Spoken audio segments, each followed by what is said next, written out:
আজ আমরা চষির পায়েস করব। এটা আমার নিজে হাতে তৈরি করা চষির পায়েস।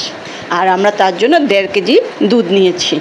দুধটা আমরা ভালো করে আগে জাল দিয়ে নেব, তারপরে চষিতে ঢালবো। চষিটা ভাজার জন্য আমরা প্রথমে দুধটা গরম করলাম। এখন এই যে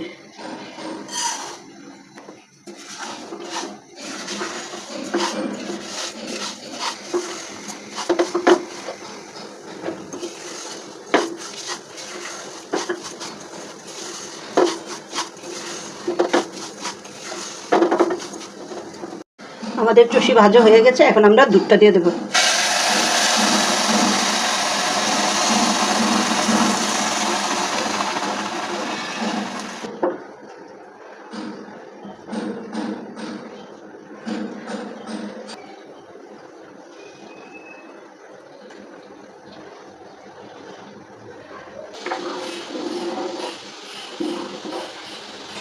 এখন আমরা 2টা তেজপাতা আর একটু এলাচ দারচিনি দেবো।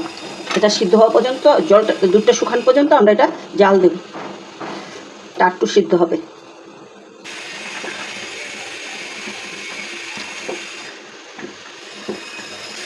আমরা এখন চিনি দিব, 1 বাটি। চিনিটা যার যেমন ইচ্ছা সেরকম দেবেন। আমার যদি মিষ্টিটা একটু কম লাগে আমি আবার দেবো।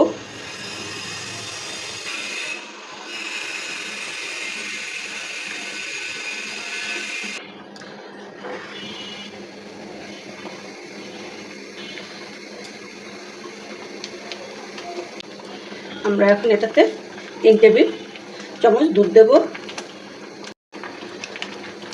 একটু গোলাপ জল দেব, আর এই যে কিশমিশ, কাজু, পেস্তা, কাঠবাদাম এটা দিয়ে দেব।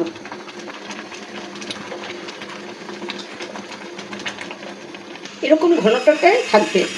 আমাদের পায়েস, চষির পায়েস হয়ে গেছে। এখন আমরা নামিয়ে ঠান্ডা করে নেব।